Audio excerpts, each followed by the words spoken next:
Peggy 18. Across the centuries, assassins and Templars wage a hidden war. One side fights for freedom, the other for control.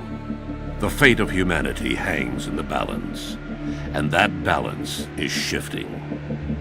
Welcome to Assassin's Creed Brotherhood Diaries. Assassin's Creed is about a grand battle between Templars and Assassins that are hidden behind the scenes of history. The Assassins are a force dedicated to maintaining and protecting our free will. And that sets them in direct opposition to the Templars, who are all about control. It's a very, very interesting universe where we have many levels of depth and many angles to explore. It's a totally immersive game where you get to relive amazing experience in a strong historical context.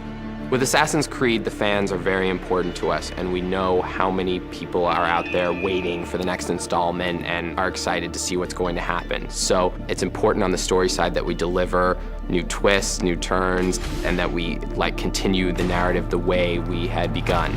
Assassin's Creed 1, as most of people know, was set in the Third Crusades during the 12th century. Assassin's Creed 2 was set in the Renaissance. This time around, we are going to focus especially on the city of Rome itself and on the life of Ezio, the second part of his life where he decides to build a new order, which we call the Assassin's Brotherhood.